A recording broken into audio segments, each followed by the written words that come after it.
Buongiorno, ben ritrovati alla prima edizione dei nostri telegiornali. Tante le notizie di cronaca di cui dobbiamo parlare, perché in una settimana nella quale abbiamo raccontato dell'assalto violento alla villa dell'imprenditore Alberto Filippi ad Arcugnano e poi anche a quella dell'imprenditore Fabio Gallina a San Zenone degli Ezzerini, fra poco vi racconteremo anche di un'altra vicenda avvenuta nella notte a Feltre, una coppia di coniugi che sono stati legati e rapinati da una banda di rapinatori che li hanno appunto sequestrati in bagno per razziare quello che avevano in casa.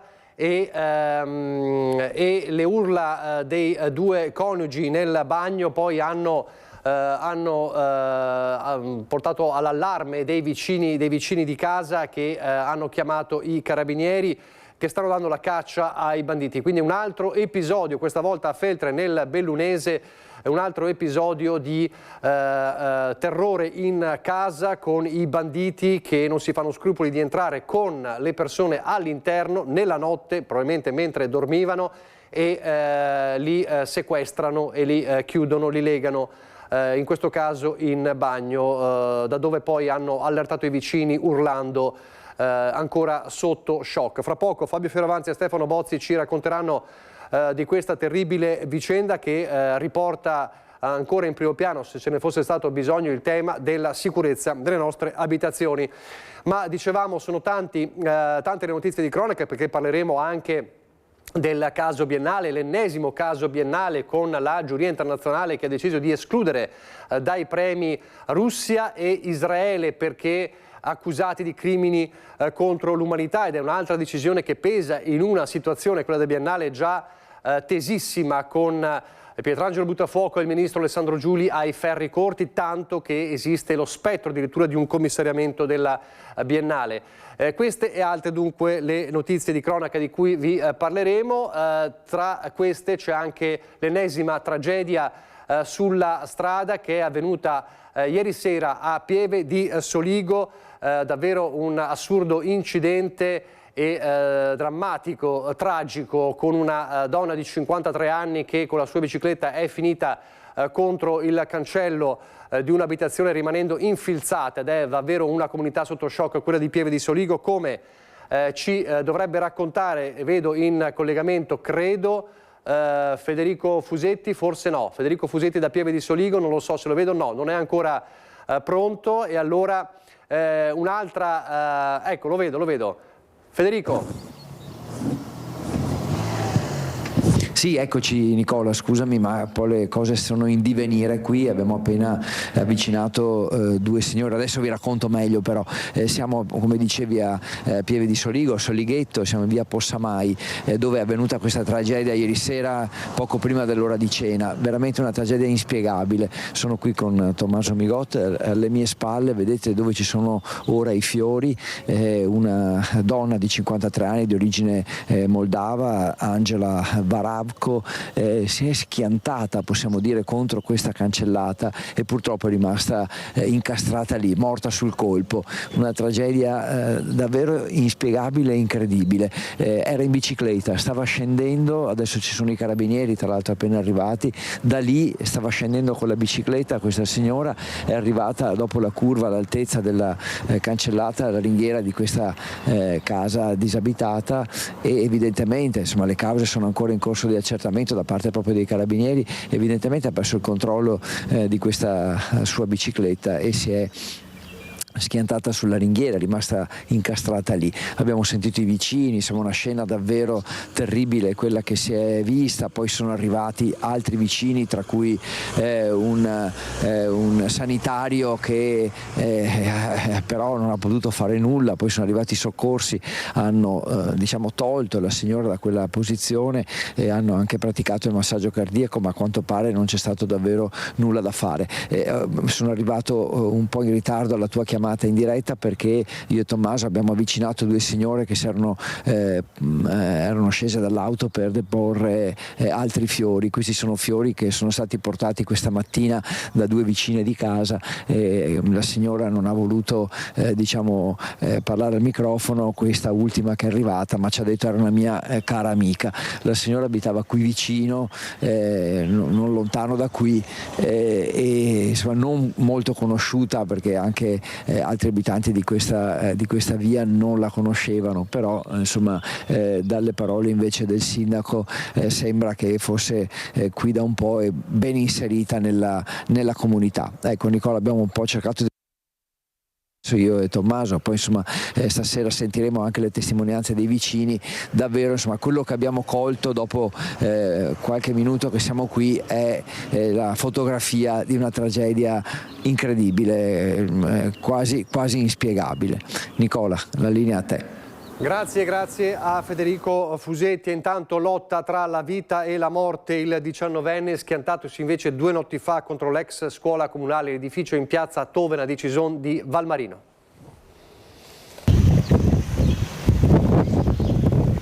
Un boato che ha fatto tremare le finestre, poi il silenzio. L'auto, una Ford Fiesta, si è schiantata contro il muro ed il cancello di un'ex scuola. Che cosa ha visto? E là? Questa macchina l'ho sentito correre forte, ma non so, aveva 100 oltre. Al volante un 19enne di origine moldava. Il ragazzo aveva trascorso una serata al bar poco distante dal luogo del drammatico incidente in compagnia di alcuni amici. Poi ha preso l'auto ed intorno alla mezzanotte il violentissimo schianto. Io ho visto il ragazzo era lì in terra, così perdeva tanto sangue, così c'è anche la macchina distrutta completamente. Mamma mia, andava fortissimo, tanto forte. Il motore della macchina è finito dalla parte opposta dell'impatto, l'auto distrutta si è fermata vicino ad un muretto, il corpo del giovane è sbalzato fuori è finito su alcuni gradini. Le sue condizioni sono apparse immediatamente disperate. Fra i primi ad accorrere sul luogo dell'incidente sono stati gli amici che con lui erano stati al bar, locale dove il 19enne, residente a Vittorio Veneto, aveva lavorato fino all'estate scorsa. A parlarci il papà di uno degli amici che ha tentato disperatamente di soccorrere il giovane ferito. Erano qua, era andato a prendere le sigarette giù al tabacchino qua al distributore e dopo non lo so perché devo ancora vedere mio figlio che è al lavoro adesso e niente, è partito a prendere le sigarette e mi ha detto che è stato uno dei primi a arrivare, che è sbalzato fuori dalla macchina. Dopo quando sono arrivati i soccorsi gli hanno subito intubato e adesso il ragazzo qua è andato a lavorare stamattina ma è rimasto... Suo figlio? Sì, è rimasto sotto shock. Sì. Ci racconta che il figlio avrebbe potuto essere in macchina con l'amico. Venerdì scorso gli ho detto andate piano con le macchine, sì, ce l'avevo già nella pelle. Il silenzio del borgo squarciato dal suono delle sirene dei soccorsi. Il 19enne è stato trasportato all'ospedale di Treviso in fin di vita. I vigili del fuoco hanno provveduto a mettere in sicurezza l'area e l'autovettura stessa. Sul posto per i rilievi carabinieri di Vittorio Veneto. Resta in gravi condizioni la 67enne travolta ieri da un'auto mentre stava attraversando la strada all'altezza della pizzeria Piola sul Terraglio, alle porte proprio di Treviso, quando è stata travolta da un'auto condotta da un'altra donna. Sul posto l'ambulanza e l'automedica del SUO 118, 2 auto della polizia locale e una macchina dei carabinieri. La dinamica del grave incidente ancora al vaglio delle forze dell'ordine. C'è un video che fa discutere, virale sui social ormai da ore, è quello dei Maranza che sparano in aria gettando nel panico gli studenti fermi alla fermata del bus a Porto di Legnago in provincia di Verona. C'è lo sconcerto ovviamente, le indagini dei carabinieri ma anche lo sconcerto della politica. Dammi la pistola, dammi la pistola!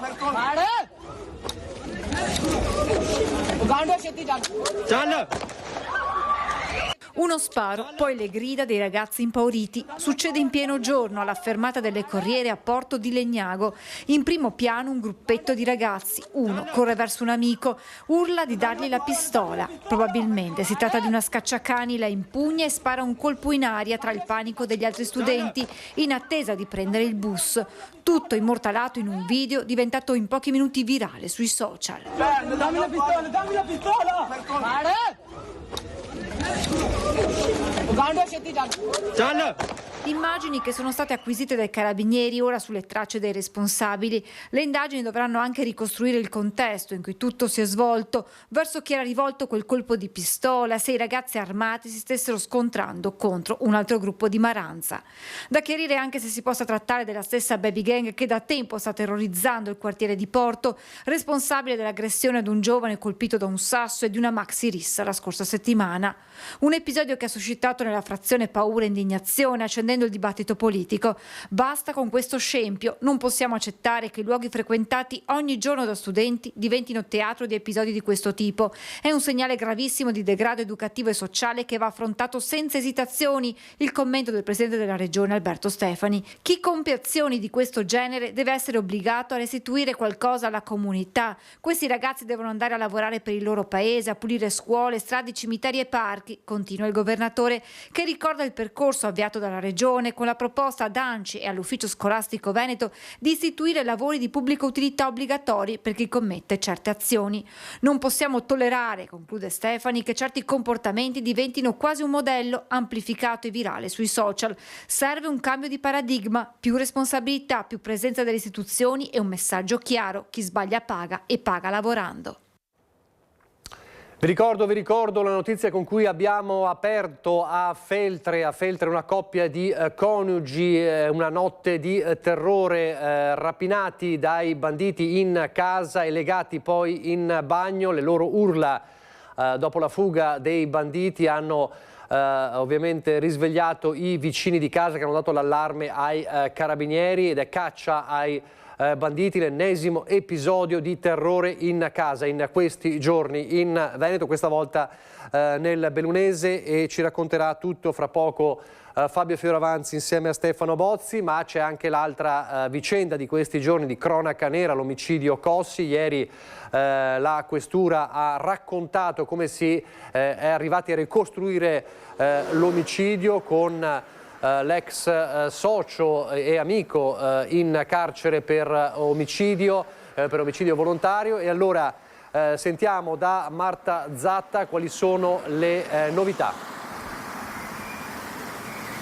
Sì, buongiorno Nicola, buongiorno ai nostri telespettatori. Esatto, la principale novità, quella che sta facendo venire parecchi dubbi a amici e ex moglie di Marco Cossi, è quella che avrebbe raccontato Donadello agli inquirenti, ovvero che dietro l'idea di aprire questo food truck ci fosse la volontà di aprire anche una rete di spaccio. Donadello ha raccontato agli inquirenti che l'idea è partita proprio da Marco Cossi. Ecco, amici e ex moglie non sono d'accordo, tra l'altro amici che si ritrovano anche al bar alle nostre spalle, lo abbiamo visto anche in questi giorni, e che sono proprio contrari a quanto raccontato dall'ex socio e amico.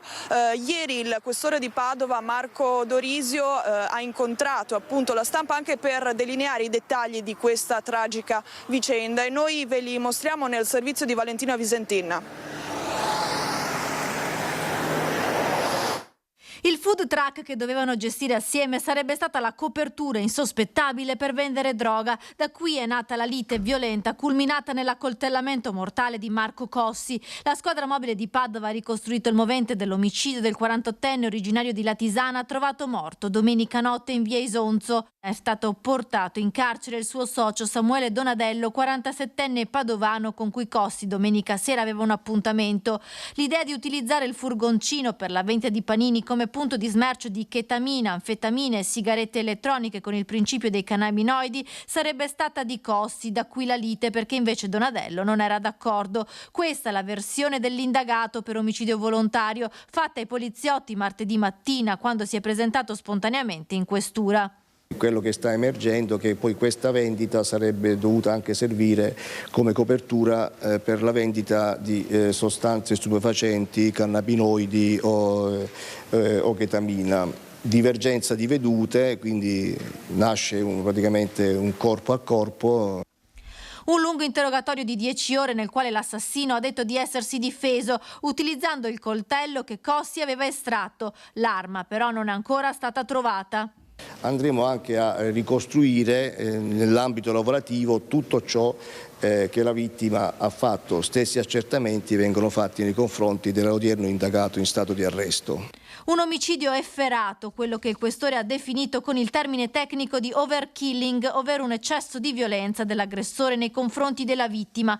Oltre 15 coltellate al collo, al volto, al torace. La squadra mobile aveva individuato Donadello 15 ore dopo il ritrovamento del corpo di Cossi. Ad incastrarlo i messaggi trovati nel cellulare della vittima, nel quale si davano appuntamento in via Isonzo per fumare. In auto del 47enne i poliziotti lunedì mattina hanno sequestrato un gilet ricoperto di sangue. Anche le telecamere di videosorveglianza lo mostrano mentre rientra a casa dopo il delitto vestendo lo stesso gilet.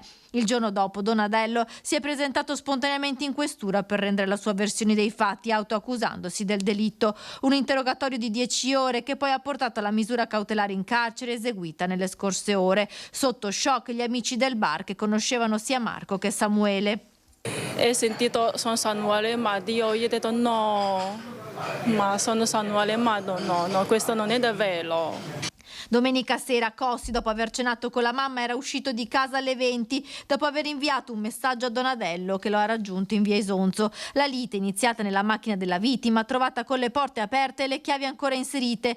L'arma del delitto ancora non si trova, potrebbe essere finita in una discarica, ma dal tipo di ferite si tratterebbe di un coltello tipo baionetta. Sul corpo della vittima sono stati disposti anche esami tossicologici per capire se avesse assunto sostanza stupefacente.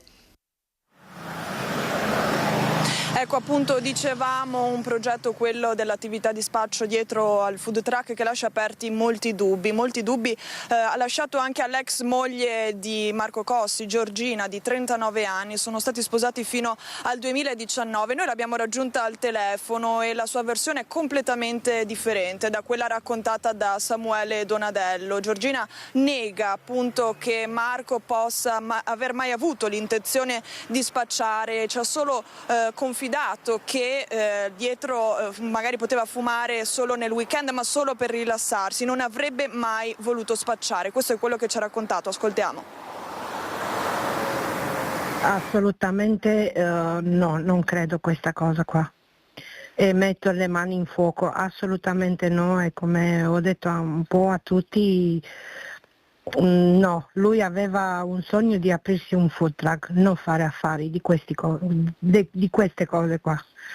Assolutamente non sono d'accordo. Conosco Marco da quando avevo 17 anni. Proviene da una famiglia con la mamma professoressa, il papà professore universitario, cresciuto in un ambiente rispettoso, tutto quanto, cioè nel senso non ho mai avuto problemi con lui su questa cosa qua. È vero, posso dire, ok, finiva la settimana, fumava una sigaretta di quella così, ma solo per rilassarsi, tranquillo in casa, senza le mani sul volante, cioè basta così. Ma per fare affari assolutamente no. No, conosco molto bene Marco e non era questo tipo di uomo.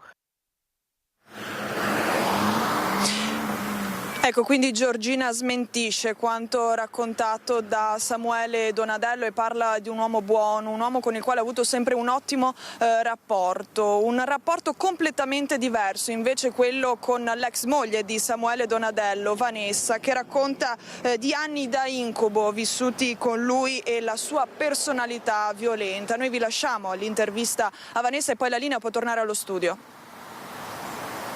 Sempre stato violento, lui purtroppo ha sempre avuto tanti problemi psicologici. A parlare è l'ex moglie di Samuele Donadello, ha appena saputo che l'ex marito, da cui ha avuto 2 figli, è stato arrestato per l'omicidio di Marco Cossi avvenuto domenica scorsa a Padova, un omicidio caratterizzato da una violenza eccessiva e brutale, ma lei di questo non sembra essere stupita. Tutti sapevano che purtroppo lui aveva questi scatti di ira, questa violenza che poteva andare da 0 a 100 per motivi assolutamente banali. Lei stessa racconta di aver subito maltrattamenti e minacce, tante le denunce che ha fatto nel corso degli anni dal 2009 al 2016 durante il matrimonio e anche dopo, perché a volte l'ex marito si presentava sotto casa, tanto che si è dovuta trasferire fuori dalla provincia di Padova. Sono sempre stata seguita da un centro di violenza da quando io mi sono separata, quindi grazie a loro ho superato un grave esaurimento che io ho avuto a causa sua. Era sempre solo interessato ai soldi, continua la donna. La sua personalità violenta, dice, poteva essere fermata. Sicuramente sono certa che se qualcuno veramente faceva qualcosa prima, di sicuro non succedeva tutto questo. E allora questa è la terribile vicenda dell'omicidio di Padova. L'altra terribile vicenda, l'abbiamo detto anche in apertura e più volte, è quella dei coniugi rapinati e legati dai banditi, le loro urla che hanno allertato i vicini ed è caccia alla banda. In una settimana, come dicevamo, in cui abbiamo raccontato l'assalto ad Arcugnano alla villa di Filippi e poi quella di San Zenone degli Ezzelini, un altro episodio di paura in casa. Fabio Fioravanzi e Stefano Bozzi da Feltre. Grazie Nicola, noi siamo, vedete, in via Culiada, c'è il cartello alle mie spalle, ma è una via lunghissima, se ve la fa vedere Stefano, da un lato e dall'altro sono chilometri che portano da Feltre a Fonzaso e siamo riusciti forse adesso a individuare il luogo dove è avvenuta la rapina. Abbiamo chiesto a 20-30 persone, ma è talmente grande, ancora continua poi in quella direzione via Culiada, è talmente lunga e talmente grande che le persone non hanno sentito e saputo nulla. Adesso nella casa alle mie spalle delle persone ci hanno indicato il luogo dove dovrebbe essere accaduto, sarebbe una villetta alle spalle di un negozio sfitto. Dopo questo collegamento andremo a verificare. Come hai detto, appunto, due persone, una coppia, due coniugi legati, chiusi in bagno. Le urla hanno allertato i vicini che hanno chiamato le forze dell'ordine, sono intervenuti i carabinieri di Feltre, c'è un comunicato molto stringato, concordato con l'autorità giudiziaria, oltre il quale non si sbilanciano, le indagini sono in corso, c'è qualche lamentela, tra virgolette, sul fatto che ci sia poca videosorveglianza, peraltro qua invece proprio di fronte a noi c'è un cartello che dice zona videosorvegliata. Ripetiamo, i carabinieri stanno cercando ovviamente di individuare le persone che hanno commesso questo atto criminale. Per il momento non si sa nemmeno quanti siano, se avessero accenti che permettessero di identificarne la provenienza, come sono scappati, cosa abbiano rubato. Su tutto quanto, ripeto, c'è la massima riservatezza da parte delle forze dell'ordine. Noi vi lasciamo e andiamo a cercare per poi il TG di questa sera il luogo dove sarebbe effettivamente concretamente avvenuto quanto vi abbiamo raccontato. Quando individuate l'abitazione ci ricolleghiamo, pronti a ricollegarsi quando avete individuato l'abitazione, grazie. Allora noi torniamo invece a parlare di violenza, un altro episodio, perché in questo caso le telecamere ci sono e sono al setaccio, quelle della zona dove c'è stato l'accoltellamento violentissimo tra due tunisini, forse un debito, la causa scatenante, e che ha portato a due persone ferite in modo grave in ospedale, ovviamente con i testimoni atterriti. Ecco le macchie di sangue, gli ultimi segni residui dell'accoltellamento delle ore scorse. Visto il sangue, sì. Tanto sangue? Sì. Allora, ho cominciato il fondo, sinistra, cercare. Problema qua, dopo fai qua, caduto di là. Mi ha fatto sangue dappertutto, poi si è spostato un po' più avanti, ha fatto la stessa cosa. La lite tra connazionali di origine tunisina è iniziata dopo l'evento all'ex Justinian a Venezia. Parrebbe per un debito non pagato, non si esclude, legato allo spaccio di droga. La violenta aggressione è terminata lungo uno dei bar di Calle San Barnaba, a 2 passi dal centralissimo campo San Barnaba, dietro campo Santa Margherita. E qui che tra i due sono volate le coltellate per le quali è ancora ricoverato in osservazione a Mestre, ma non in pericolo di vita, il tunisino 32enne accoltellato al petto e alla coscia dal connazionale 37enne che verrà dimesso nelle prossime ore dal civile a Venezia con prognosi di 20 giorni, dopo essere stato a sua volta colpito dal primo con dei colpi di fendente ai glutei. C'era sangue dappertutto, come in una macelleria, racconta uno dei testimoni che si è visto inondare il locale del sangue di uno dei due entrato per lavarsi il viso sporco degli schizzi provocati dalle ferite inferte all'altro connazionale. Io ho cercato di chiamare le forze dell'ordine, ero al telefono, quando sono uscito e ho guardato dove era il ragazzo, praticamente ho visto che uno si stava già casciando per terra e quello ferito stava scappando in direzione Santa Marta, gli altri li ho visti andare via. Qui in Calle San Barnaba, zona residenziale della città, non era mai accaduto niente del genere, racconta sempre Raul, che da tempo chiude presto il locale proprio per questioni legate alla sicurezza. Anche perché da me vengono famiglie, gente molto tranquilla, quindi non voglio, anche perché giustamente nella zona abitano persone, quindi non voglio creare disturbo, però giustamente se dopo una certa ora è la terra di nessuno, perché in Calle non c'è più nessuno. Ha paura adesso? Beh, un po' sì, soprattutto anche per i clienti, perché giustamente non si sa mai chi può entrare, perché loro non hanno nessun problema, non hanno paura loro, abbiamo paura noi perché non siamo tutelati. E allora questa è la voce di chi ha assistito alla scena ed è una vicenda che porta adesso i residenti e commercianti di Dorsoduro a chiedere più controlli e presenza fissa sul territorio con il vigile di quartiere. Se ci fosse un vigile di quartiere, ma come uno di noi, che accorcia le distanze tra le istituzioni, la polizia e noi, la sicurezza aumenterebbe, perché la sicurezza non è soltanto repressione, ma presidio dello spazio pubblico. Istituire la presenza del vigile di quartiere come sentinella della sicurezza e che faccia da ponte tra i cittadini e le forze dell'ordine. La proposta, formulata nuovamente e per l'ennesima volta dall'architetto Leone, presidente dell'Associazione del Sestiere di Dorsoduro, che riunisce esercenti e residenti. Qui abbiamo due criticità. Uno è la presenza del CERT, per cui spesso passano tossici, eccetera. Però i tossici, insomma, li riconosce ed è evidente. Invece c'è la vicinanza di Campo Santa Margherita e della Movida, per cui spesso si raccolgono sia in Rio Terà Giustinian che giù dal ponte della Vogaria nello spazio, in quella corte che sta sull'acqua, perché è uno spazio riparato, e nascondono anche droga in vasi, in finestre. Lei si sente più sentinella o più sceriffo? No, io mi sento cittadino.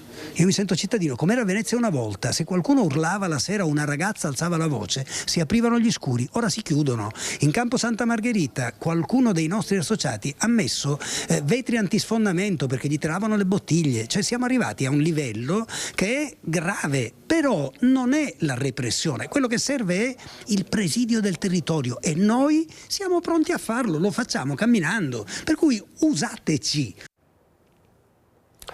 Adesso pochi istanti di pubblicità, ci sarà ancora molto da raccontare, parleremo, ed è una delle cose che racconteremo sia questa mattina che questa sera, anche di un momento di ricordo che ci sarà fra poco ai Domori, bar storico di Treviso, per ricordare Giancarlo Gentilini a un anno dalla scomparsa, oggi un anno dalla morte di Giancarlo Gentilini, ma ripartiremo dalla pubblicità ancora con la cronaca e con la polizia penitenziaria che ha sventato un piano di evasione da film dal carcere di Rovigo di un detenuto in regime speciale, il super boss Leandro Bennato, una fuga che prevedeva addirittura l'utilizzo di un elicottero. Fra pochissimo, subito dopo la pubblicità. Un piano di evasione dal carcere architettato nei minimi dettagli, degno di un film d'azione. Succede nella casa circondariale di Rovigo. È qui che un detenuto ristretto al regime speciale stava pianificando la sua spettacolare fuga.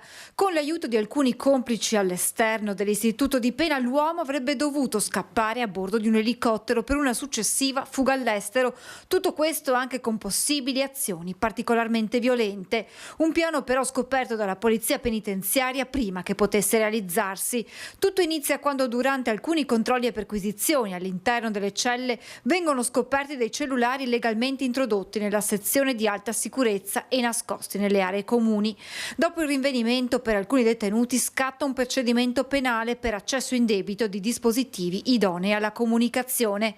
A quel punto la procura dispone ulteriori approfondimenti investigativi, disponendo accertamenti tecnici sui telefonini sequestrati. I riscontri permettono di portare alla luce il piano di fuga.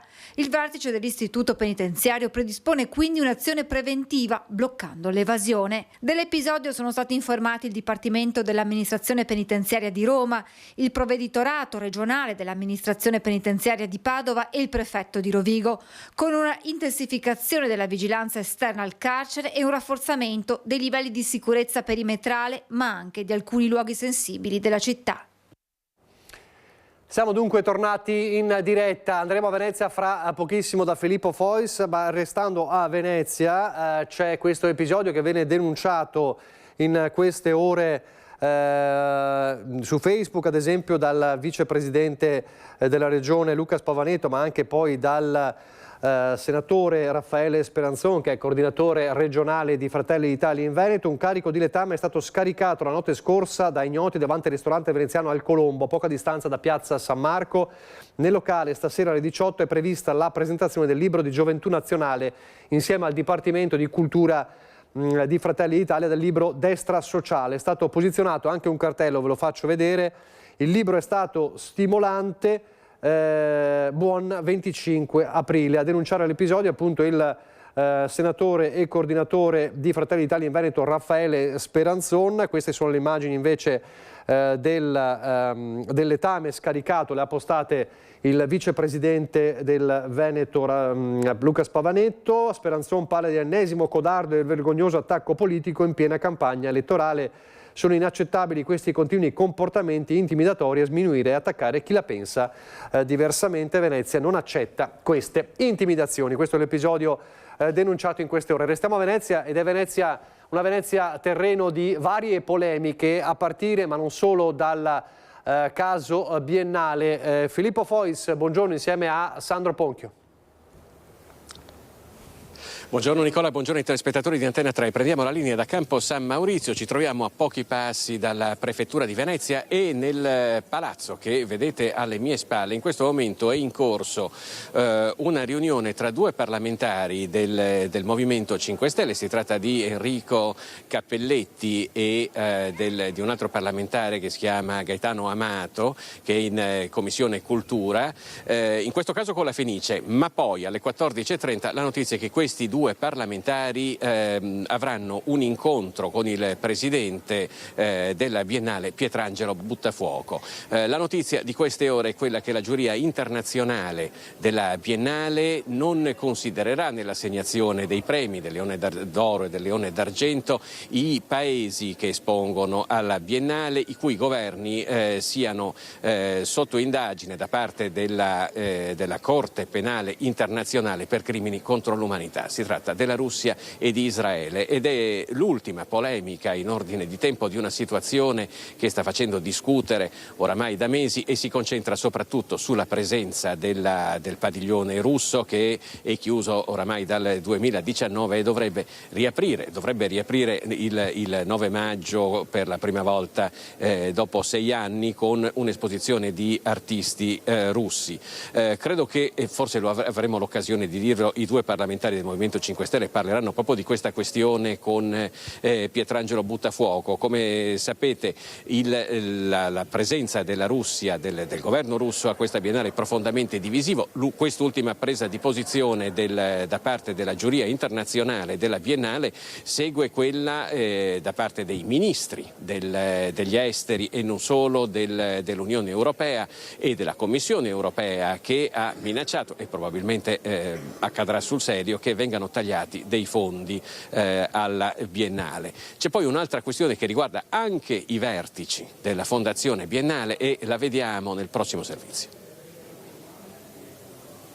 C'è anche la spada di Damocle del rischio di un possibile commissariamento della Fondazione La Biennale di Venezia, che pende sulla testa dell'importante istituzione culturale veneziana, un atto d'imperio che però nessuno vuole fare per non mettere a rischio il proseguo dell'attività di una delle eccellenze culturali più prestigiose e riconosciute del mondo. La partita è ancora in piena evoluzione e ci sono pressioni a livello governativo italiano per convincere la Federazione Russa a un ritiro di propria iniziativa dalla laguna, non essendoci le condizioni, ma questo fino ad ora non è avvenuto e i curatori del padiglione hanno anzi confermato l'apertura ai giardini in modo regolare.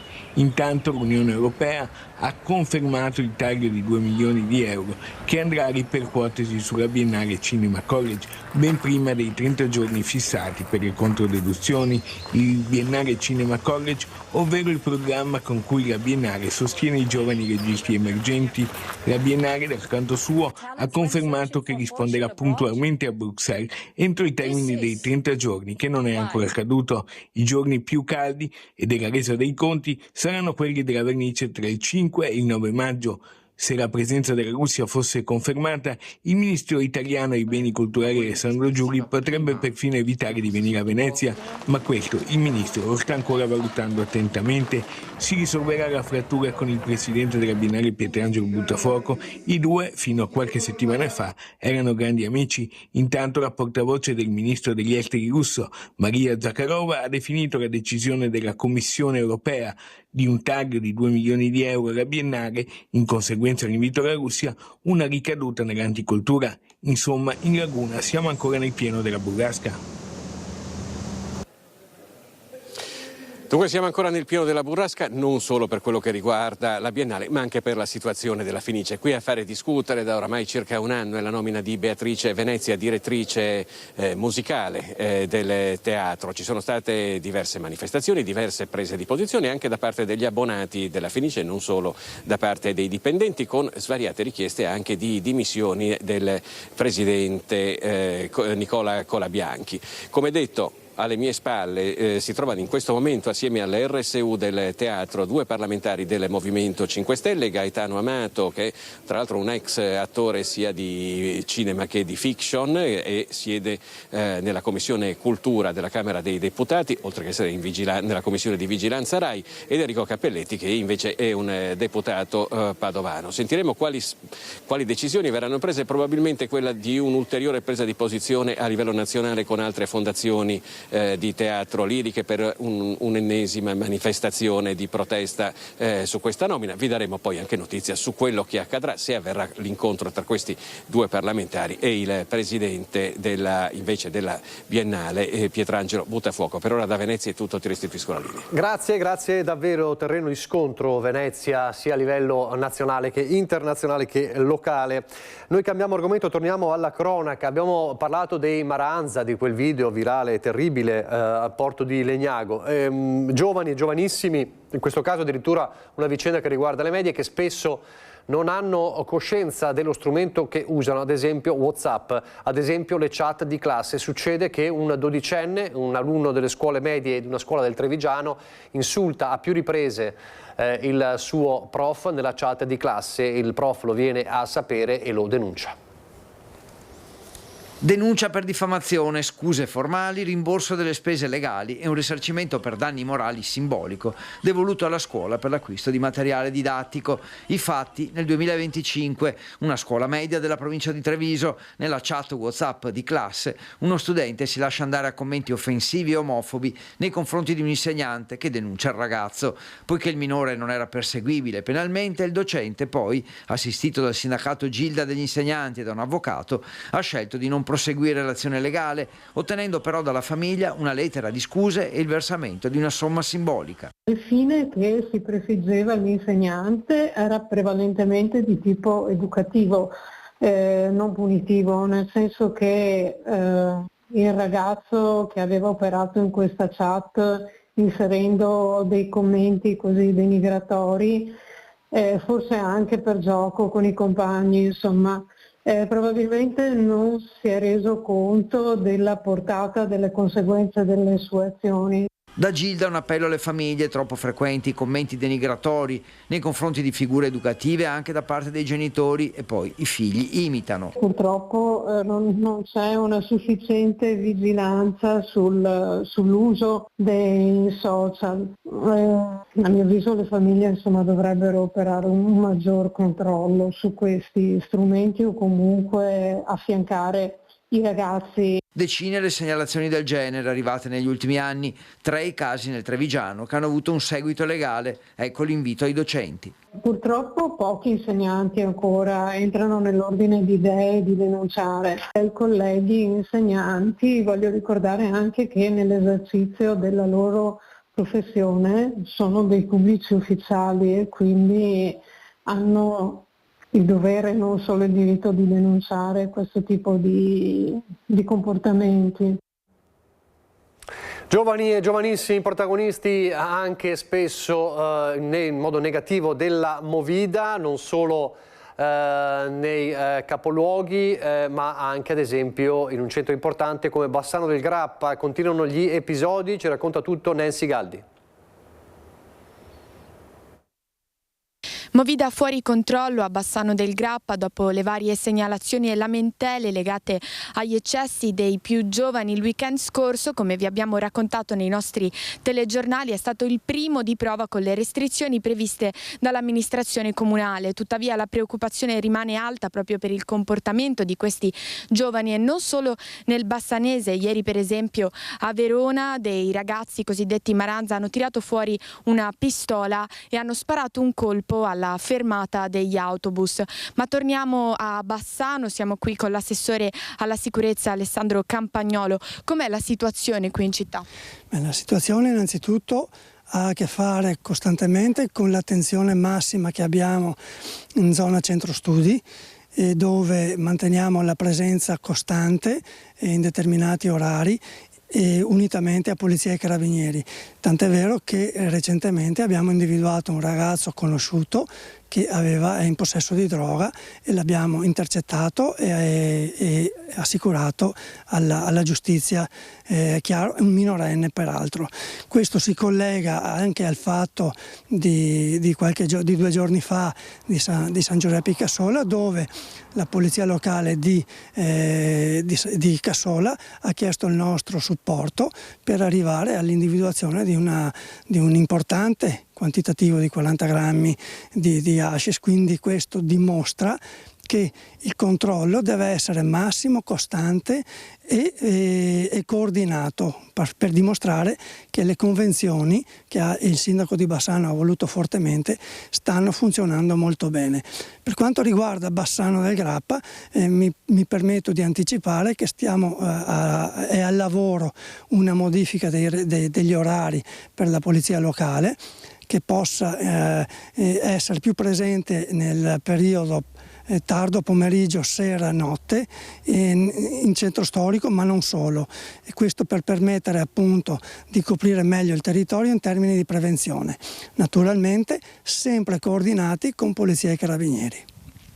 Continuano anche le violenze tra i più giovani, come confermano le videocamere di sorveglianza. Le videocamere di sorveglianza di fatti ci hanno dato una diretta qualche giorno fa di un tentativo di aggressione sempre al centro studi che ci ha permesso di intervenire in tempo reale. Questo dimostra che la copertura del territorio fatta dalle telecamere e la nostra presenza sul posto ci può aiutare a dirimere queste situazioni. È chiaro che per tutto il prossimo mese noi dovremo mantenere la nostra presenza e questo anche è un avviso ai naviganti. Polizia, Carabinieri e Polizia Locale saranno sempre presenti al centro studi per mantenere la tranquillità. E la lotta allo spaccio della droga e al degrado in città c'è anche a Vicenza, con importanti numeri del nucleo operativo speciale della Polizia Locale.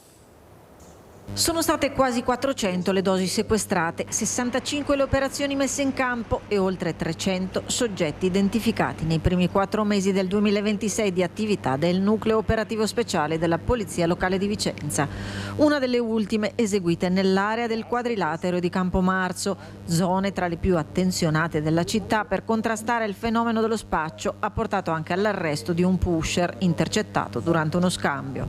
Questo pusher era stato tra l'altro attenzionato proprio in questi giorni dal personale del NOS e si era riuscito a individuare l'appartamento dove questi dormiva, per cui siamo andati a fare una perquisizione domiciliare dove sono state rinvenute 34 dosi di cocaina, 24 di eroina e soldi contanti per più di 1.100 euro. Le squadre dei NOS e la squadra antidegrado sono costantemente sul territorio e grazie a questo lavoro controllano in particolare le aree più critiche della città, ma anche tutti i quartieri. Questo ha consentito di portare avanti non soltanto quest'ultima operazione che ha portato all'arresto di uno spacciatore, ma consente di tenere monitorato costantemente il territorio e di fare in modo che non ci sia la possibilità per chi lavora e si muove nell'illegalità di continuare a farlo.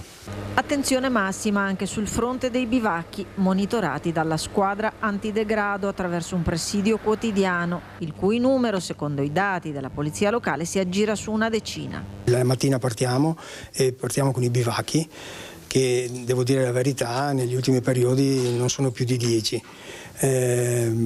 Piazza Matteotti, Palazzo Caricati sono completamente liberi e anche la Basilica Palladiana, salvo qualche passante turista che si ferma la notte, però dopo non lo vediamo più e viene da fuori città.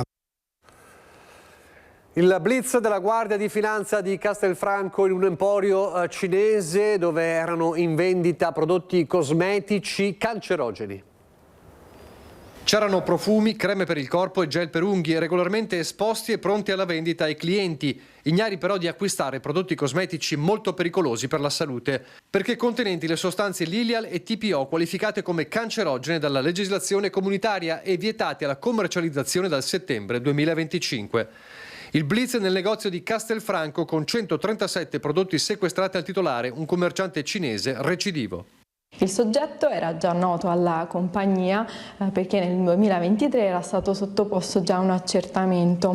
All'epoca gli erano stati già sequestrati, infatti 156 articoli tra bagnoschiuma, shampoo, creme per il corpo, deodoranti e saponi liquidi contenenti le medesime sostanze cancerogene. Nell'ultima operazione, inoltre, le Fiamme Gialle hanno individuato nel negozio oltre 800 articoli di bigiotteria non conformi ai requisiti di sicurezza. Non riportavano infatti nessuna informazione in lingua italiana sul luogo di origine e di produzione, l'eventuale presenza di materiali o sostanze nocive, i materiali impiegati e i metodi di lavorazione, nonché le istruzioni e le eventuali precauzioni.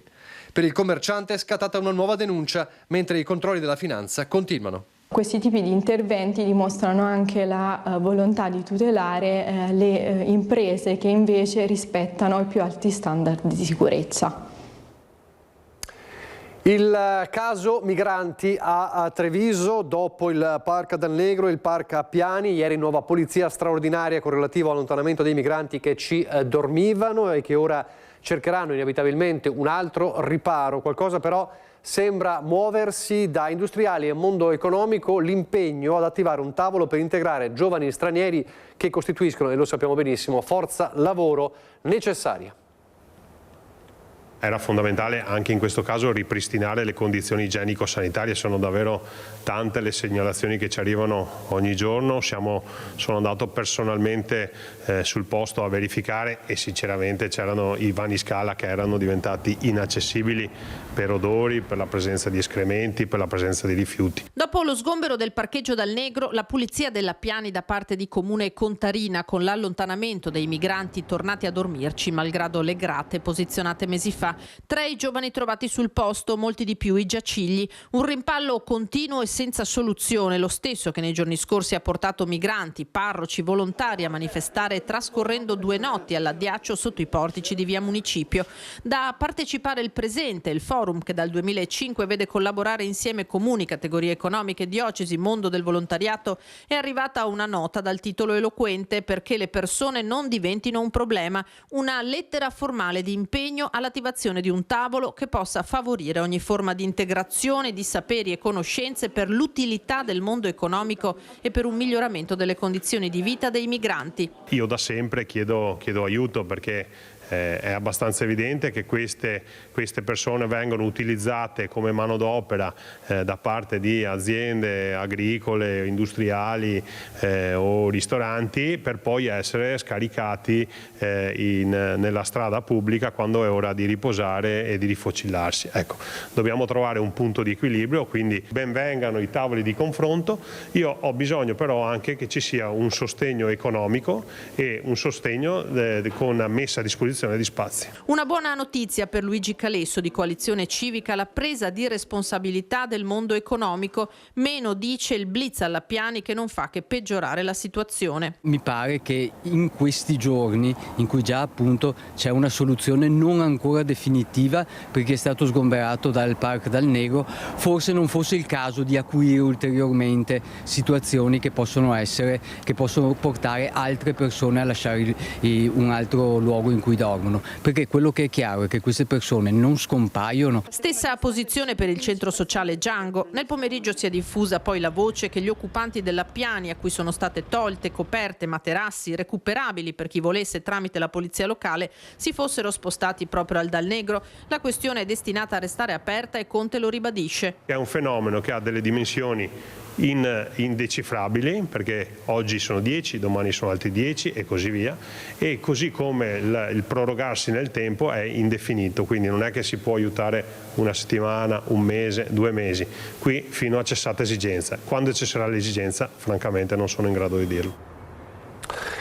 Ed è una esigenza, un'emergenza che non riguarda solo Treviso. La situazione all'ex caserma Zanusso di Oderzo torna a far discutere. Dopo una serie di video girati, li vediamo all'interno del centro di accoglienza in cui si vedono topi vicino ai letti, servizi igienici fatiscenti, giacigli ammassati, sovraffollamento e condizioni disumane.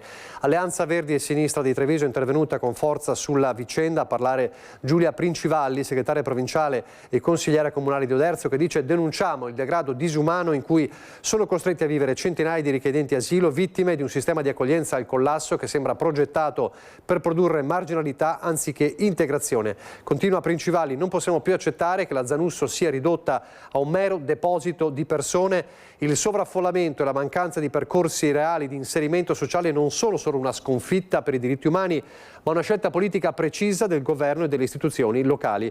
Sulle condizioni, conclude Princivalli, del centro di accoglienza di Oderzo, siamo pronti a presentare una interrogazione parlamentare attraverso il nostro deputato Marco Grimaldi e per fare ancora faro e luce sulla vicenda. Queste le immagini che vengono dall'ex Zanusso. A proposito di politica, elezioni amministrative 24 e 25 maggio, abbiamo parlato prima un po' delle polemiche di quell'atto sconsiderato delle tame lasciato davanti a un ristorante dove si stava presentando un libro di Fratelli d'Italia. Torniamo alla politica, quella seria. Dalle 8 di questa mattina e fino alle 12 di domani scatta infatti il deposito di liste e candidature nei 51 comuni del Veneto al voto il 24 e 25 maggio. Ricordiamo che sono 7 tra 51 le amministrazioni sopra i 15.000 abitanti, dove è previsto l'eventuale turno di ballottaggio il 7 e 8 giugno. Gli occhi puntati, lo sappiamo bene, sono soprattutto su Venezia e Castelfranco Veneto. La curiosità è che saranno anche le prime elezioni per Castegnero Nanto, in provincia di Vicenza, che è uno dei nuovi comuni istituiti nel 2026 con le fusioni. Intanto domani, 25 aprile, per la Festa della Liberazione, Bassano potrà celebrare la ricorrenza con tutte le croci dei martiri del Grappa ripristinate dopo i vandalismi dei mesi scorsi. Sul posto Mirko Cavallin con Andrea Benetti.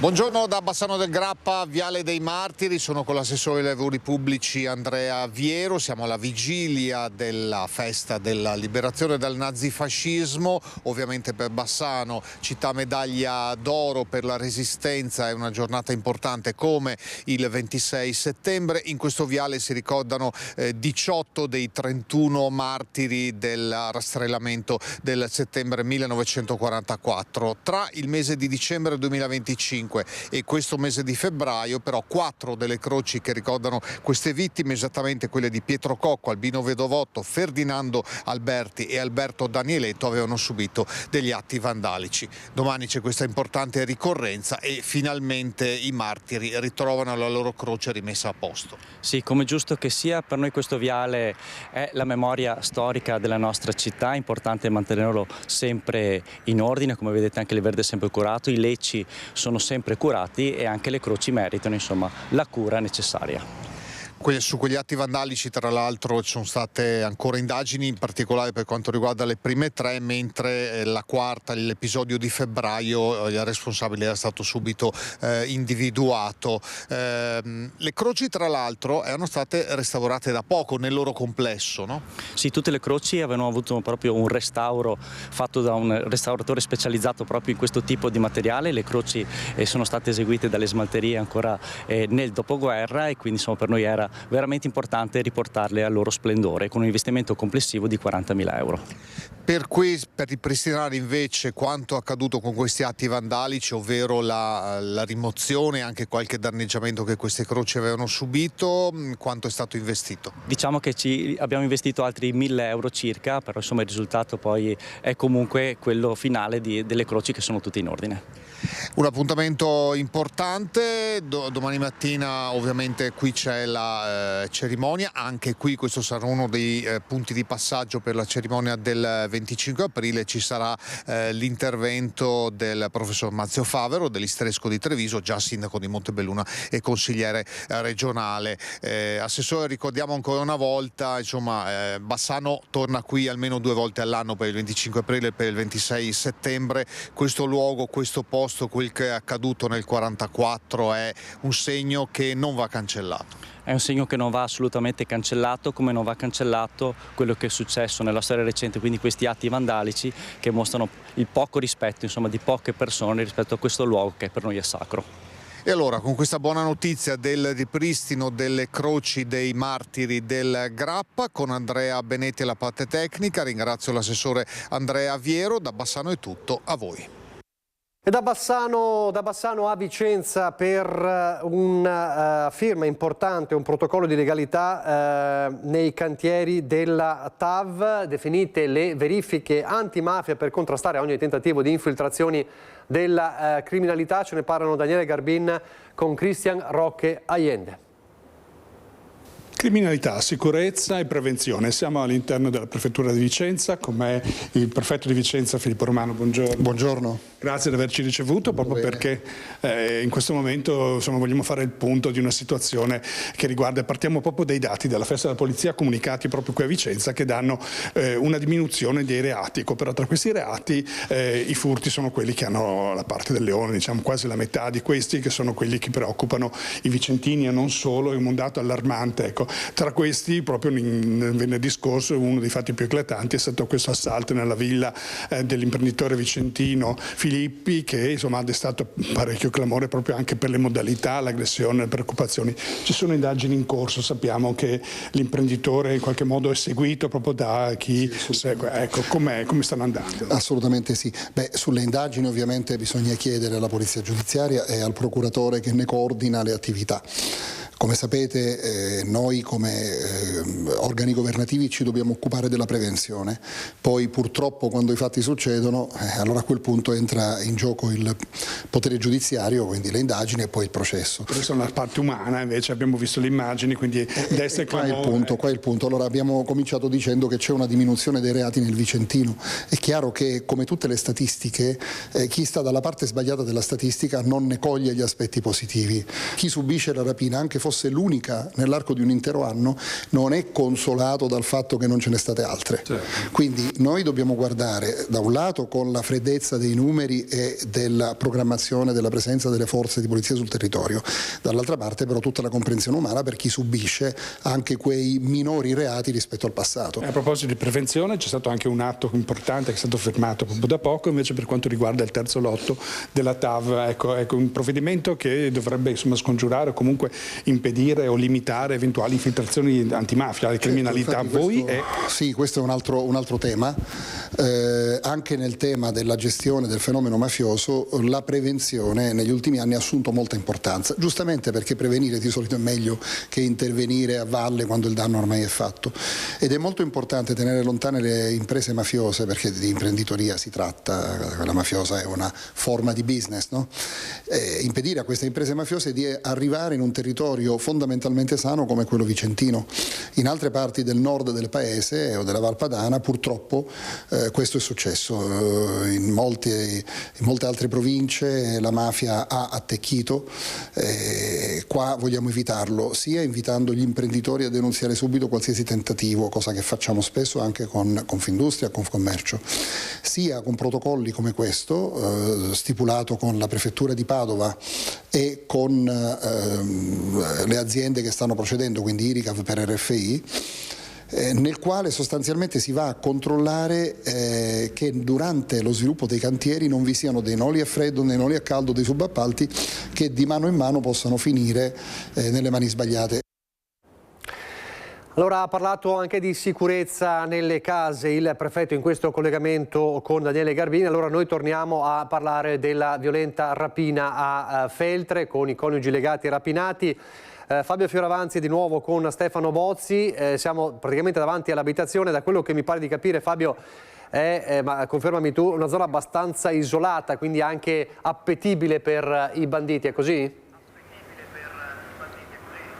Allora, la casa che vedete, quella dei coniugi Bassani, appunto quella villa gialla alle nostre spalle, è isolata. Su questo lato abbiamo un campo, di fianco c'è una casa che non è abitata, il negozio prospiciente è vuoto, c'è soltanto il magazzino di fiori che è l'attività appunto della famiglia Bassani, le vittime di questo fatto criminale, che sono appunto commercianti in questo ramo che in questo momento non sono in casa.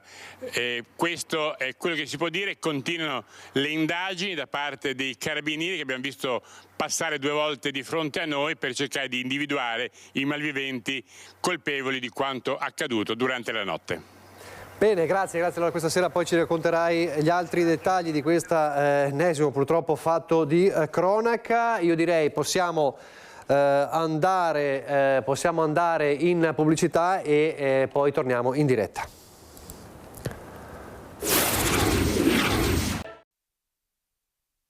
È il momento di dire: io ci sono, noi esistiamo, meritiamo di essere visti, abbiamo gli stessi diritti degli altri, abbiamo la stessa voglia di stare insieme agli altri che hanno gli altri.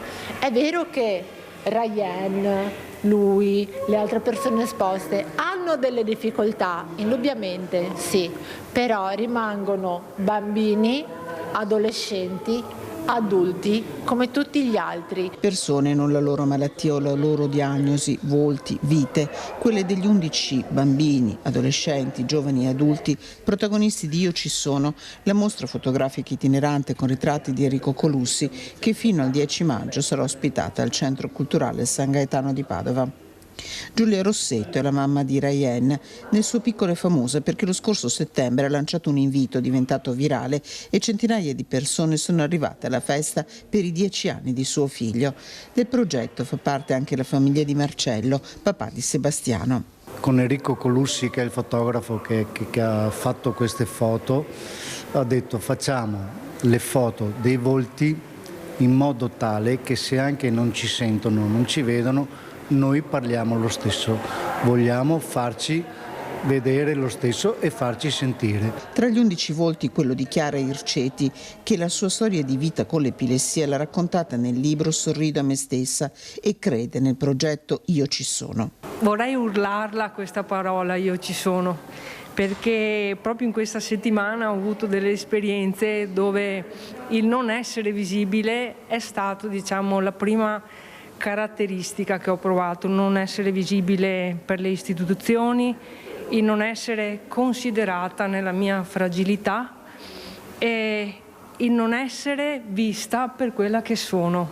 Io sono Chiara, ho le mie difficoltà, sono una categoria protetta, ho delle malattie che non si vedono ma che ci sono e io vorrei che passasse questo messaggio invece da dire che dentro c'è un animo. Padova è una città inclusiva e lo dimostra non soltanto con i servizi sociali e tutte quelle attività volte a rimuovere le barriere, a dare sostegno e aiuto, ma anche attraverso queste forme di espressione artistica e queste mostre. Volti sorridenti, persone e famiglie con storie da raccontare, di coraggio, di dedizione, di amore, come Raffaella Buzziolla, mamma di Lisa, che in nome di sua figlia, che è riuscita a parlare grazie al linguaggio dei segni, ha fondato un'associazione e in questo progetto ci sta mettendo anima e cuore.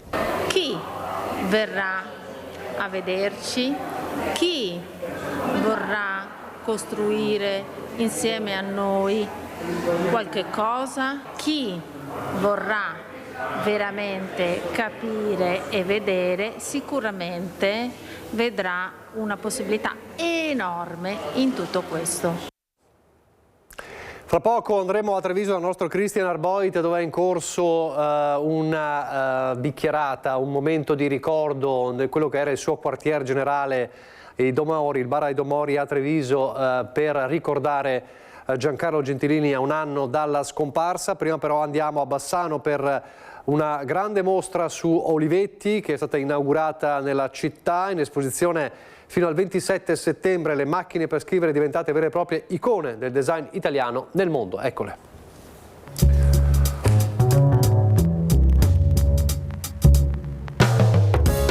Raccontare la storia di una grande azienda italiana, la Olivetti, grazie a più di 130 oggetti, brochure, manifesti, libri, ma soprattutto le macchine per scrivere, vere icone del design italiano nel mondo.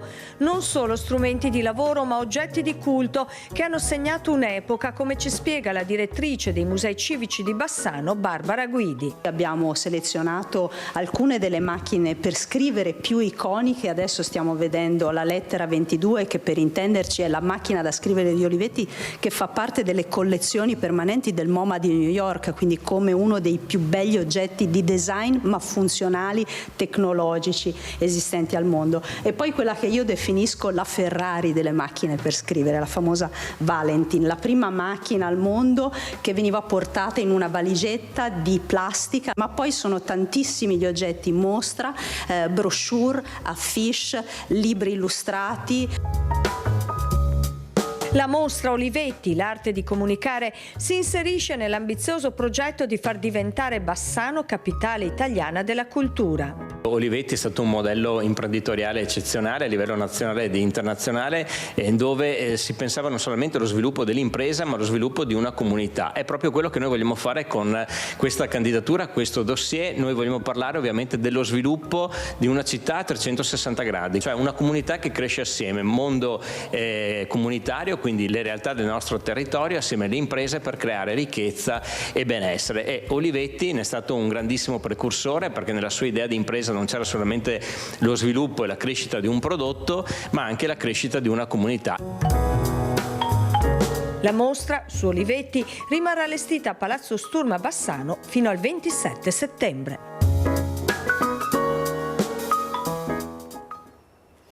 Allora, lo dicevamo prima, andiamo subito ai Domori, andiamo a Treviso, il momento per ricordare con tutti i suoi amici un anno dalla scomparsa di Giancarlo Gentilini. Christian Arboit con Simone Merlo. Sì, buongiorno Nicola, buongiorno anche da parte di Simone Merlo. Ci troviamo in uno dei luoghi forse più amati da Giancarlo Gentilini, all'Osteria d'Omori, una sorta di secondo ufficio per lo sceriffo. Oggi qui a ricordarlo all'insegna dell'allegria, delle cose belle, ci sono gli amici di una vita, amministratori, politici, non amici. Amico fraterno lo è stato sicuramente Beppi Basso e comincio da Beppi Basso chiedendogli che anno è stato questo senza Giancarlo Gentilini. È stato un anno molto difficile, molto lungo, dove si è sentita la sua mancanza, che era una mancanza molto presente, quotidiana, perché lui si faceva sentire tutti i giorni, non solo con me ma con l'amministrazione, con i suoi cittadini. Non ha mai perso l'abitudine di girare la città in auto per andare a sentire i problemi che ci sono sul territorio. Questo è quello che lo ha fino all'ultimo respiro. Cosa le manca di più, anche a livello personale, Basso? La cosa che più mi manca sinceramente è la sua determinazione nel voler il bene assoluto per la città di Treviso, per i suoi cittadini. Lui usava questo termine, la mia città e i miei cittadini, come se fossero una sua proprietà. Lui era imprescindibile questo aspetto nel suo vivere quotidiano, il territorio, il bene assoluto per i suoi cittadini e la città. Questo è quello che manca. Sandro Zampese, l'altro amico fraterno di Giancarlo Gentilini, quindi era un tutt'uno, lo possiamo dire, con la città di Treviso.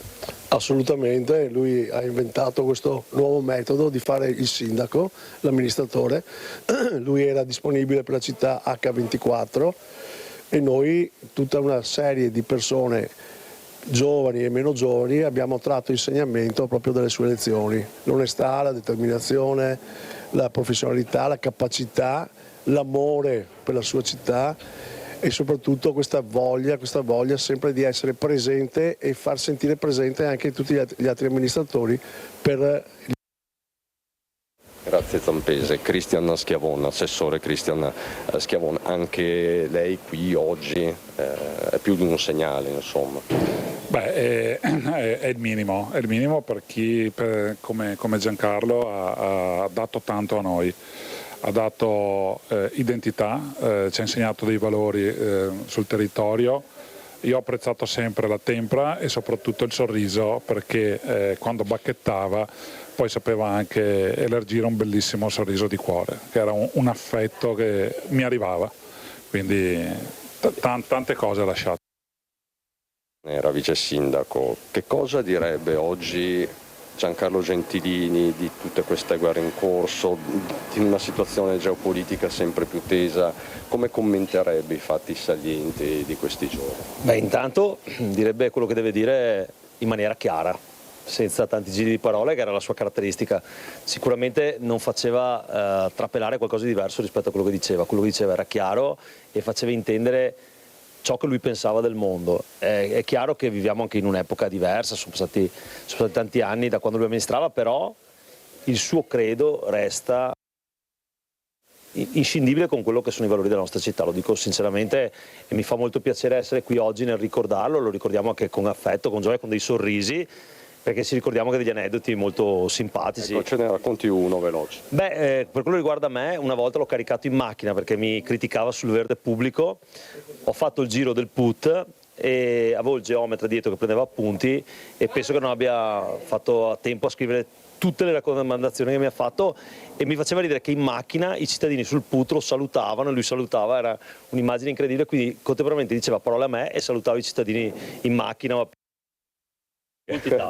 Allora, io vi faccio sentire, poi ritorniamo qui per un brindisi finale, vi faccio sentire anche le parole di Giampaolo Gobbo. Non possiamo non farvi sentire le riflessioni di Gobbo in un giorno così particolare. Giampaolo Gobbo.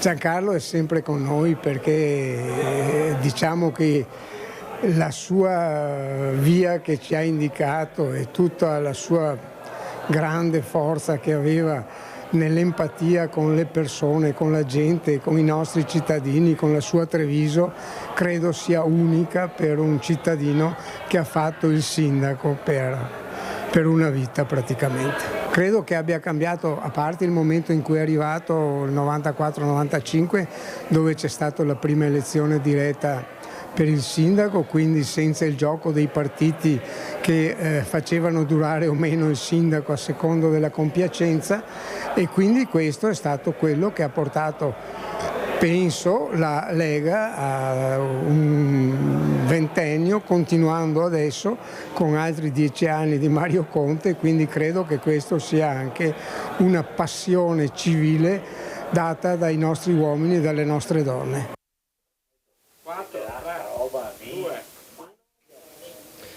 Ritorniamo all'Osteria Domori, qui con me il titolare, c'è anche il titolare Renato Zanco, che insomma ben conosceva Giancarlo Gentilini e anche i gusti culinari di Giancarlo Gentilini. Cosa piaceva a Giancarlo Gentilini? Cosa le chiedeva? Il piatto più preferito a Gentilini era pasta e fagioli coi tiracche. Tiracche sarebbero le tagliatelle di una volta. Una volta per sbaglio l'ho servito con i subbiottini di Talini, non me l'ha tirata dietro, ma quasi. Favoloso. E oltre a quello, naturalmente, indovina, puente a baccaia. Quindi piatti della tradizione. Favoloso. E un bel bicchiere di vino rosso, sempre rosso il vino. E un ricordo personale? No, uno non basterebbe, più di uno. Il ricordo più bello che ho di lui è che mi ha insegnato l'educazione e l'onestà, sicuramente. Ancora prima che diventasse sindaco, praticamente circa 50 anni fa, non ieri mattina. Quindi lei lo conosce da sempre? Però da 60 anni, e che per me è stato un onore conoscerlo. Poi come amministratore non posso dire altro, perché lui era il vero amministratore di Treviso. Chiedevi una cosa, la risolveva, o quantomeno faceva il tutto per risolverla. Oggi come oggi è cambiato anche il sistema, è cambiato un po' di tutto, di conseguenza non possiamo fare i paragoni. Lui è stato il sindaco e l'uomo di Treviso, il padre, senza se e senza mai. Insomma. Senza se e senza mai, esatto, il padre di tutti i trevigiani, o quantomeno perché sicuramente qualcuno lo odiava, e questo sono per certo. Però comunque è stato un sindaco controverso. Controverso ma onesto, e quella è la materia prima. Grazie Renato Zanco. Chiudo con Beppi Basso, è come averlo qua più o meno. Sì, lui è e sarà sempre con noi, è qui con noi anche adesso, e con noi alzerà il calice di prosecco e faremo un brindisi assieme. Sandro, a te l'onore, vai. Sandro. Per Genti, ip ip, urra! Ip ip, urra! Ip ip, urra! Urra! Urra! Urra! Grazie davvero. Ti lascio con questo brindisi finale, Nicola, con Simone Merlo dai Domori. Ti restituisco la linea. Grazie davvero a Cristian Arboit e ai tuoi ospiti, a Simone e a Simone Merlo. Alpino Doc, peraltro, Giancarlo Gentilini, chissà come avrebbe commentato in questi giorni la polemica che c'è stata, l'abbiamo raccontato dopo la donazione del cappello alpino ai 180 volontari che avevano aiutato durante le Olimpiadi di Milano Cortina. È successo a Verona, la cerimonia ha fatto scoppiare tantissime polemiche, anche molto forti sui social. Ha risposto in questi giorni anche il presidente dell'ANA Sebastiano Favero con un post molto duro sui social, dicendo il cappello alpino non è una discrezione dell'ANA. Decisione che era stata presa non dall'ANA, ma che è stata avallata evidentemente dall'ANA, ma le polemiche hanno fatto molto male ai vertici di ANA. E adesso vediamo questa notizia, perché il presidente nazionale, appunto Sebastiano Favero, è ricoverato in ospedale a seguito di un malore in queste ore. Ha subito un intervento al cuore, non è in pericolo di vita ma ha bisogno di tranquillità, così dai vertici dell'ANA. Evidentemente si sottolinea la sua pur forte tempra e il suo carattere combattivo non ce l'hanno fatta a sopportare lo stress causato da una campagna che viene definita denigratoria, vigliacca e ignobile, scatenata dai soliti leoni da tastiera sul web. Nella vita continua l'ANA, si può essere giustamente di diverse opinioni, ma non si deve mai oltrepassare il limite della decenza umana. Se c'è una cosa che noi tutti dobbiamo riconoscere a Sebastiano Favero è l'essersi fin qui speso totalmente per la nostra associazione, senza risparmio di forze fisiche e mentali. Certi che tornerà più forte e determinato di prima, gli facciamo i nostri auguri di buona guarigione. Questa è l'ANA e noi ci ovviamente uniamo a questi auguri di pronta guarigione per Sebastiano Favero. Evidentemente le polemiche di questi giorni hanno segnato anche il pur forte presidente dell'ANA nazionale. C'è una notizia importante che viene da Venezia e ce la dice in collegamento telefonico il nostro Lorenzo Maier, perché lo sapete, poco meno di un mese fa il presidente Stefani a Roma aveva incontrato il Papa, era con gli atleti delle Olimpiadi e Paralimpiadi di Milano Cortina, invitandoli in Veneto, e c'era stato il sì di Papa Leone, ed è un sì che viene confermato questa mattina dal Patriarcato di Venezia, dove c'era per noi il nostro Lorenzo Maier per seguire anche la presentazione dell'anno marciano. Allora, Lorenzo, buongiorno. Buongiorno Nicola, a te e ai nostri telespettatori, buona giornata. Sì, oggi una giornata importante per il Patriarcato di Venezia. È stata annunciato quest'anno marciano, che in realtà durerà più di un anno, perché si concluderà nel 2000 e l'anno marciano nel 2028 e si concluderà nel 2029. All'interno di questo programma, ovviamente presentato alla vigilia della festa di San Marco, che sarà domani, e che ricordiamo trasmetteremo la messa domani in diretta dalla Basilica Cattedrale di San Marco, presieduta dal Patriarca Francesco, che appunto domani annuncerà questa commissione per l'anno marciano, che prevede tutta una serie di eventi, di iniziative, di pellegrinaggi, di mostre e iniziative culturali. Ma ci sono due notizie importanti che sono già state anticipate, appunto, come dicevi, a domanda. Il Patriarcato ha confermato di aver invitato Papa Francesco a Venezia.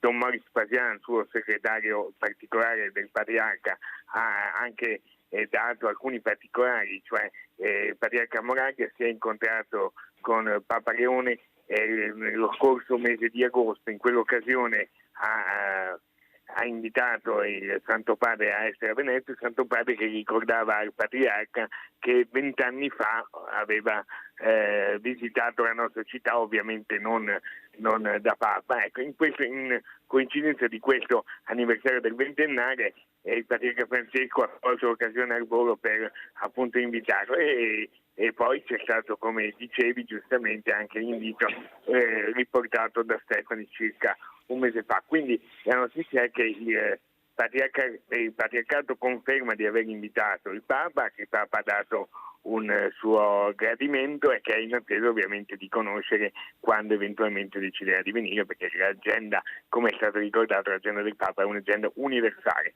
per cui non ci stanno accordate. È ovvio che venisse in occasione di quest'anno marciano sarebbe davvero un grande dono per la città di Venezia. Altra cosa è che il Patriarcato, dopo richiesta, ha già ottenuto dalla Santa Sede il riconoscimento ufficiale di San Marco come patrono del Veneto, quindi della nostra regione. Una cosa liturgica, diciamo ufficiale, diciamo un dettaglio tecnico, diciamo così, che però è importante perché c'è stato il riconoscimento della Santa Sede. Fino a oggi l'Evangelista Marco veniva diciamo enunciato come patrono di Venezia e delle genti venete. Da oggi possiamo dire è ufficialmente patrono di Venezia e anche patrono del Veneto. Ecco, questo è importante anche questo, quindi San Marco patrono del Veneto. Grazie davvero a Lorenzo Maier. Peraltro, parlato della giornata di domani, del 25 aprile, hai fatto bene a ricordare dalle 10, ma ve lo ricorderemo anche stasera dalle 10 in diretta su Antena 3, ovviamente la messa del Patriarca Monsignor Francesco Moraglia, ovviamente dalla Basilica di San Marco, da seguire. E sarà una giornata di San Marco nella quale, e sarebbe la chiusura ideale del cerchio, il Venezia potrebbe conquistare la Serie A proprio nel giorno del suo patrono. Il 25 aprile, nel giorno in cui Venezia festeggia il suo patrono San Marco, il Venezia Football Club ospita l'Empoli e sogna di conquistare la promozione in Serie A. Primo match point della stagione, a 3 giornate dalla fine del campionato di Serie B. L'Empoli, retrocesso come il Venezia lo scorso anno della Serie A, in questa stagione complicata è in piena bagarre per la salvezza e dunque lotterà fino alla fine per portare via dalla Laguna punti preziosi. Si gioca alle 17:15, lo stadio Pierluigi Penzo sarà tutto esaurito e colorato di arancio-nero-verde con 12.000 spettatori e oltre sugli spalti a tifare Venezia. Per conquistare la matematica promozione in Serie A, i lagunari dovranno assolutamente battere l'Empoli e sperare che una tra le avversarie dirette, Monza e Frosinone, perda. Entrambe giocheranno prima del Venezia. Parla Ridciano Abs. Per tutti in Laguna, semplicemente Ciano, decisivo più volte in questo momento finale di stagione. Effettivamente mi sento molto bene e sto bene, mi trovo molto bene in questa squadra anche per il modo in cui il mister ha impostato la squadra. Mi sento molto bene e molto confortevole nella posizione in cui gioco. Il giocatore del Suriname ha segnato 5 gol nelle ultime 6 partite. Il nostro credo, il nostro mantra è quello di affrontare partita per partita, quindi il nostro obiettivo è solo ed esclusivamente la partita con l'Empoli e poi affronteremo la partita successiva. Allora, 1 minuto e mezzo, ma ci ricolleghiamo con Treviso, ci ricolleghiamo ai Domori perché è arrivato anche il sindaco di Treviso, Mario Conte, per ricordare Gentilini. Cristian, di nuovo a te. Sì, saremo velocissimi. Un suo ricordo a Mario Conte, un anno senza Giancarlo Gentilini, quanto pesa sulla città? Manca tantissimo ovviamente, manca il suo carisma, il suo carattere, il suo sorriso, la sua determinazione, però voglio proprio ricordare che un anno fa, proprio a quest'ora, ricevevo le ultime indicazioni sul da farsi per il bene dei cittadini e poi nel pomeriggio Giancarlo si è spento e ha deciso da buon alpino di andare avanti, quindi un ricordo bellissimo. Poi in realtà Giancarlo non ci ha mai lasciati. La sua anima e il suo spirito sono sempre qui con noi e ci accompagnano nel nostro operare quotidiano. Fatemi portare un abbraccio di vicinanza alla famiglia, ai figli, alla moglie, perché insomma manca davvero a tutti, però manca a tutti i trevigiani, a chi gli voleva bene e a chi lo contestava anche politicamente. Sono convinto che è una figura che manca davvero a tutti. Senta Sindaco, la moglie di Gentilini, attraverso una lettera aperta che questa sera i nostri telespettatori sentiranno durante il telegiornale, una testimonianza raccolta da Lucio Zanato, le chiede, la signora Maria, a Genova il cappello d'alpino del suo Giancarlo. Sarebbe ovviamente per me una grande emozione e quindi lo farò certamente e lo farò davvero con l'orgoglio di portare con me Giancarlo Gentilini e indossando la fascia tricolore. Il cappello di Giancarlo credo che sarà un'unione di energie pazzesche, lo facciamo per i trevigiani, lo facciamo per gli alpini, quindi ringrazio la signora Maria per questa responsabilità che farò davvero con il cuore. Grazie Sindaco Mario Conte, è davvero tutto con Simone Merlo ti restituisco la linea. Grazie a Cristian Boyd, grazie anche al Sindaco, abbiamo strappato quindi questa promessa al Sindaco per la Dunata di Genova. Ci fermiamo qui, vi lascio come sempre al meteo, poi c'è Casa Pappagallo, la ricetta del giorno e le 15:50 del Long Run, corsa per la vittoria, il film. Arrivederci.